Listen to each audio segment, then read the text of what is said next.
Hey everybody, Frank Carney here. I'm a lawyer in DC, Maryland, and Virginia, and all we do is help people with serious injuries. Most of the time, that's holding the medical community responsible, if they in fact are due to medical malpractice or other, very serious car accidents or work injuries. But I want to talk to you today because one of our focuses of our practice and the main focus really is representing children who are harmed by medical malpractice.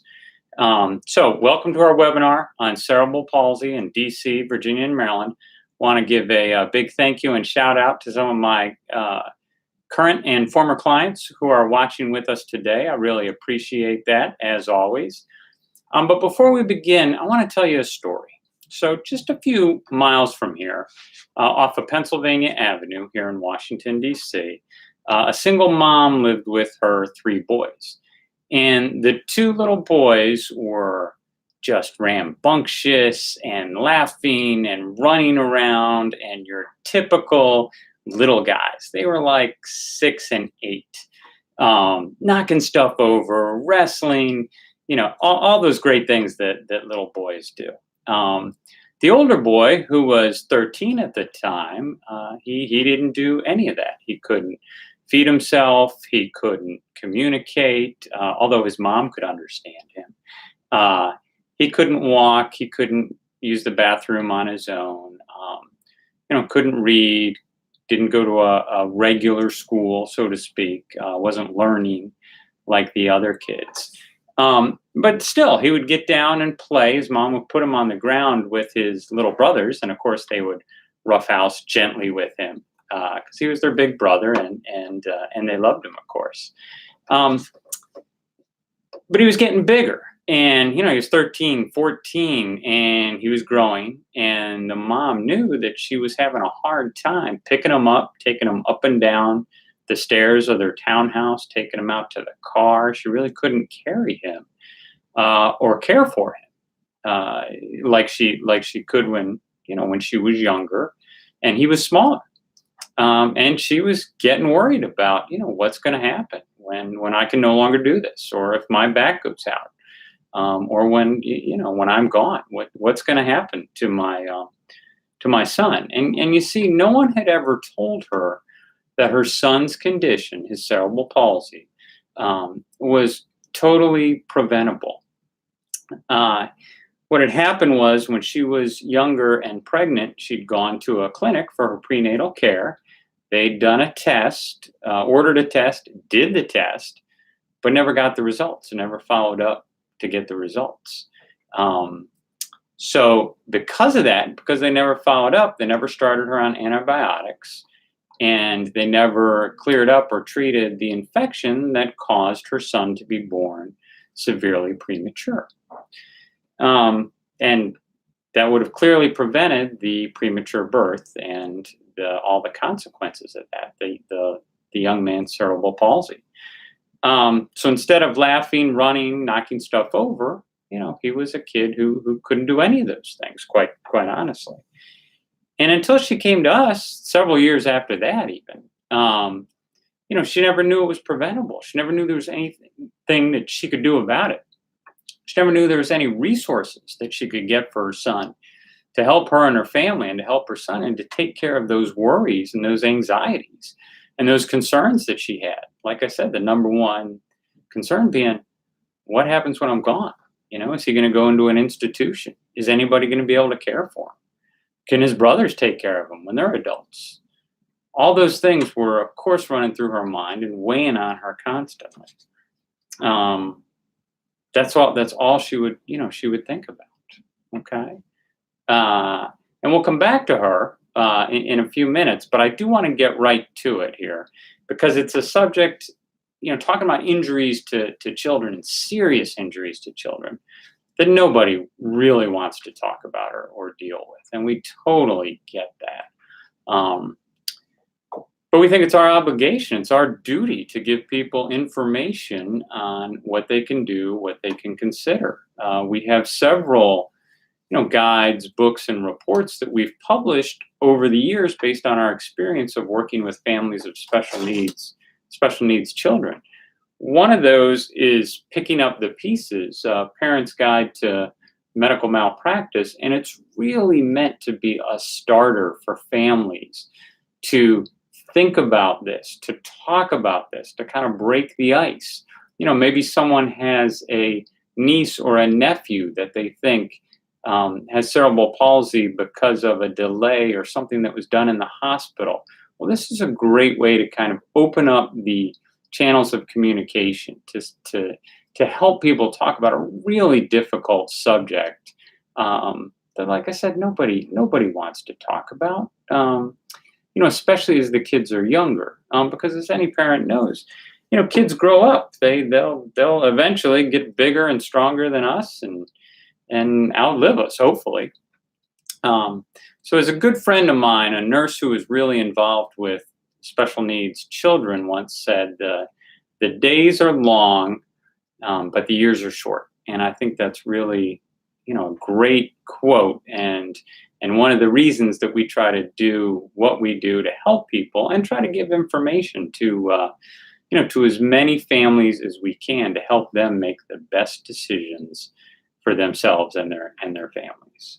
So what is cerebral palsy? Well, just like every kid, every child, cerebral palsy is different for different people, and it can be caused by different things. But basically, it's a type of paralysis or a movement disorder, a neurological disorder, where you can't move or you move reflexively, often caused because a baby's brain didn't get enough oxygen or was cut off from oxygen for a period of time around birth, often caused by prematurity. It's a consequence of prematurity sometimes. But basically, it's damage to the baby's brain that around the time of birth usually, that affects movement and the ability to learn and the ability to talk, different things like that. And there's certainly different levels of severity for cerebral palsy. Like I said, it's different for every kid or every person as they grow up. Now, how do you know if your child has developmental delays or cerebral palsy? Well, a number of things that we see in working with families, and one is in severe cases, oftentimes the doctors in the NICU, the neonatal intensive care unit, will make that diagnosis. They can do scans. There's different testing available even for newborns that can help them make that diagnosis. And part of it's a clinical, examination. They see that the baby's not moving, developing like he or she should, even as a young infant. The other thing is a lot of times pediatricians, of course, are looking for developmental milestones, they're called. When does your baby, sit or crawl or hold his head up? And there's a range of a period of time that's considered, quote unquote normal.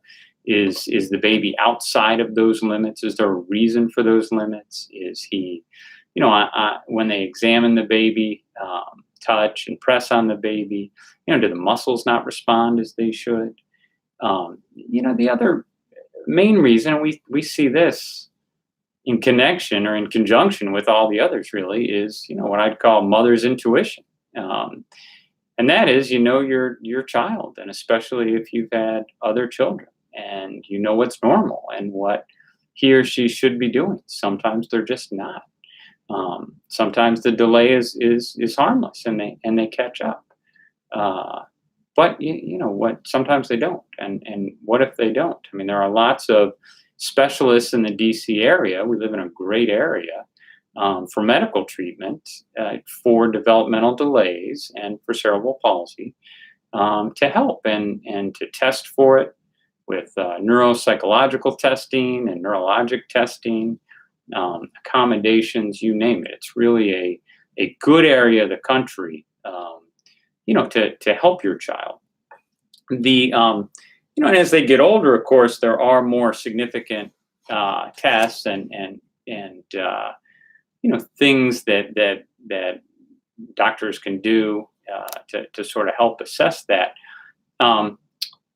I want to let you know about one of the guides that we publish, and it's our absolute favorite. Okay, it's our favorite guide. And what it is it's a guide for parents of special needs kids. It's a guide to resources. Okay, so this has everything from where to get respite care if you need it, meaning that you and your spouse need a night out because you take care of your special needs child all the time. Respite care will be a safe place to drop the kid off or the baby off for a few hours while you go out for dinner or go see a movie or go shopping or just relax or what have you. It's got information on educational issues and benefits and social security and camps for special needs kids. So I'd really encourage you to get a copy of this. I'll let you know at the end of this webinar, exactly how to do that. It's totally free, no obligation. We'll send it to any family in the DC area who wants one, quite honestly. Okay. And that's a great help, we think, again, to get you thinking about what things are out there, because the days are long. Much of your time is spent in day-to-day care, with your child if he or she has special needs. It's hard to be thinking about this stuff and to be doing this. This kind of gives you a jump start on those resources. So we're really happy and fortunate to publish that, and it's based on our research and working with many families just like yours, families of special needs kids. What works, what doesn't, and their recommendations. So in that way, it's a great resource, and we hope you can take advantage of it. Now, we get a lot of questions about cerebral palsy and about medical malpractice involving children. So I want to just go through a couple of them, read a couple of them, and sort of give you our answers on those, okay? One of the main questions we get is, what is an investigation into, the cause of my child's cerebral palsy, and when should I do that? And that's a great question. What does that consist of? I'll tell you how we do it, and we have a system, of course, for helping people and trying to help people and getting you answers. And that consists of a thorough review of all the medical information, the medical records, the diagnostic testing, your child's IEPs or other, testing that they've had, school records if they've had that, and working with a lot of different experts in the field so that they can pinpoint exactly what happened to get you the answers that you need. And sometimes the answer is, yes, here's what happened at this hospital. It was a systems failure that led to this child's injury.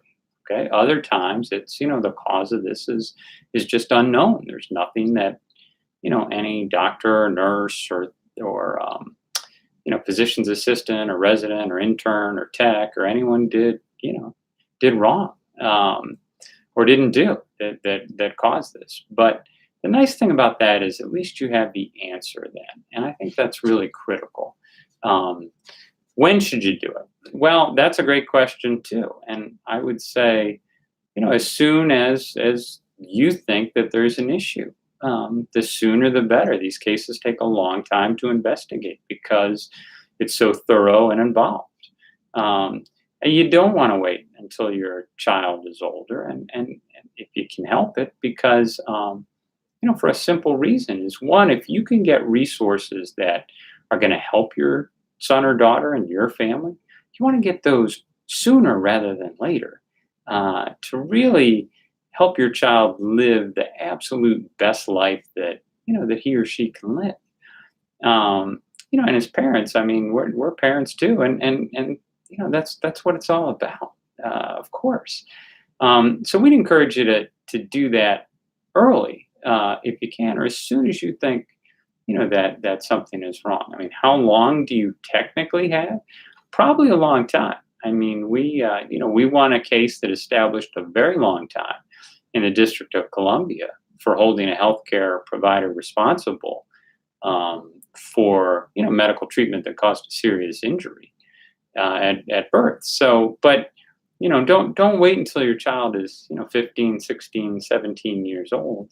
If you suspect something's wrong, or if someone tells you that, um, take action, and at least get the answers for you and your family. So then.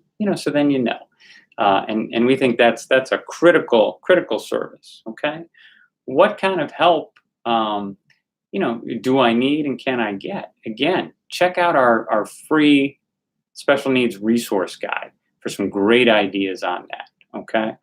But what we try to do, what we see with the families that we work with is after they're able to get the resources, um, for their child, I mean, that help can be so many things. It can be, a safe, handicap accessible house that the whole family lives in with the child, a handicap accessible van so the child can go out and be mobile in the community and can go to school or activities and do many of the things that participate in many of the things that everyone else does, that all the other kids do. To go on vacations, to go on trips, to do those kinds of things for enrichment. And of course, all the medical treatment, to have a nurse come in during the night, to have someone to help feed and bathe and change and turn the child so he or she doesn't get, bed sores or skin breakdown. And of course, to get all the medical care, that the child's gonna need, and to not have to worry about that. Okay, to have a place for the child, um, even after you're gone, and the ability for someone to take care of his or her, him or her financially. That's really what it's all about. That's the big one, I would say, for at least as far as we're concerned. Um, let's say you have a successful case and you hold a hospital, um, healthcare insurance company accountable, responsible for what happened, for what they did, and for the cause of your child's, serious injury and disability.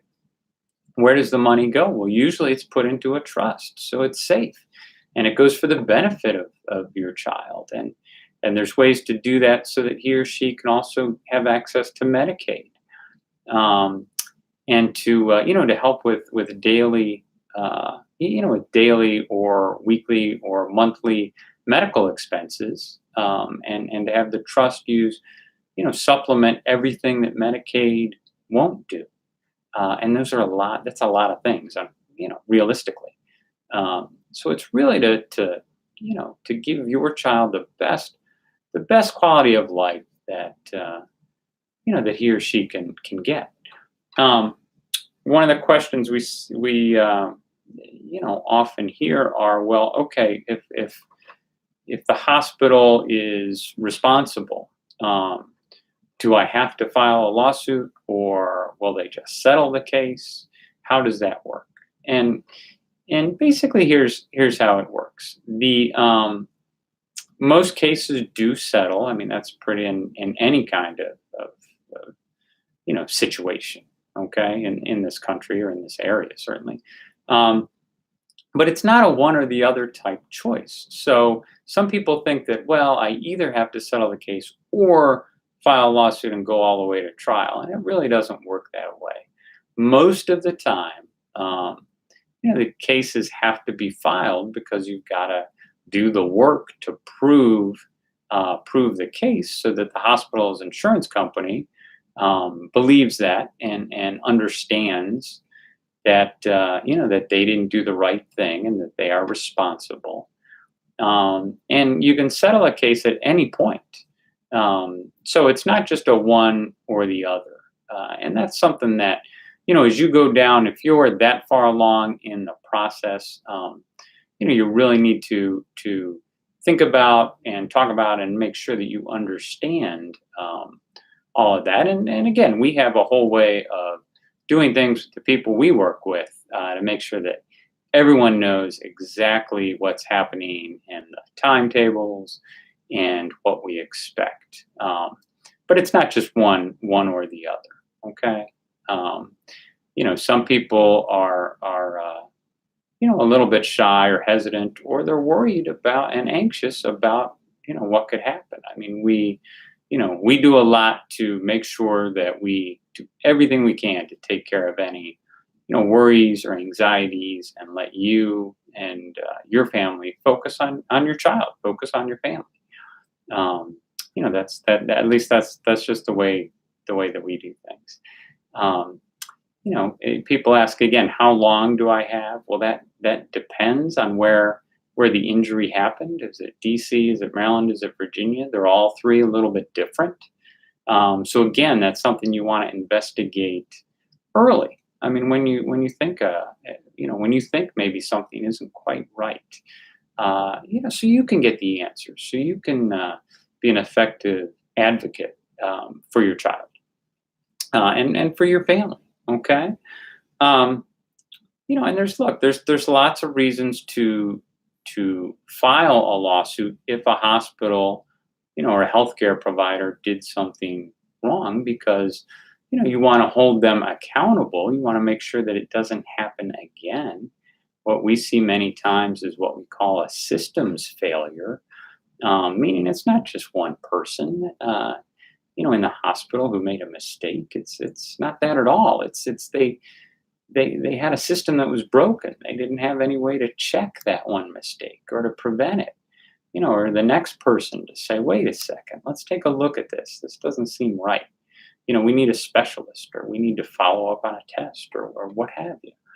So again, we try to take away the stress and the anxiety that goes along with that, because many times people will come to us and we're happy to conduct an initial investigation for them, and the results of that investigation are, well, we don't think you have a very strong case, or a case that's realistic to prove in court.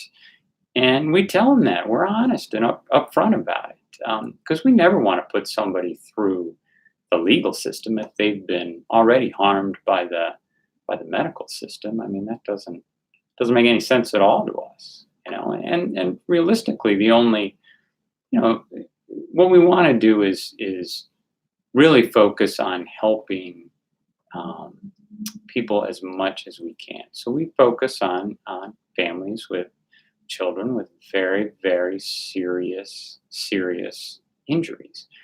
And that's because we feel that we can do the most for those kids. We can make the biggest difference in their lives. And that's why we do that, quite honestly. So let me take you back to that dedicated, brave mom who was living off of Pennsylvania Avenue several years ago, that I was telling you about. Glad to say that we were able to help her, and that we were able to hold the clinic, the provider, the healthcare provider responsible for the damage that was done, that was caused. And she and her family, she and all three boys now live in a nice home that is fully handicap accessible, where he gets great medical care in the area, and she's got the resources to take care of him. She doesn't have to worry about what's going to happen, when she's gone. That there will be money there for her brothers to be his guardians, but not have to, not have to go into financial hardship or bankruptcy to take care of their older brother. So that family is doing really well. The younger kids are a little bit older. They're not quite as rambunctious as they used to be. But they're still a handful. I can tell you that. One thing I want to mention is that we've got a new free offer that hasn't even been published yet. Hasn't come out yet. Just on cerebral palsy and developmental delays. And so, if you would like a copy of that, you'll be one of the first people to get it. Please let us know. It is free, confidential. The inquiry is confidential. There's no obligation, and we're happy to get that to you. All you need to do is call us at 202-393-3320, or just send us an email Um, you can email Brooke Berkey, and her email address is birkey at dkllp.com. And honestly, please take advantage of all the resources that we have. They were developed over more than 20 years now, of working with families just like yours. And we want to do everything we can to, spread the word and to give people the information that they can really use to make their lives better, especially for their child with special needs or developmental delays. Um, so again, totally free, no obligation at all. Okay. I hope you'll take advantage of that. I really want to thank you for watching today. Thank you very much and have a great day. Thanks.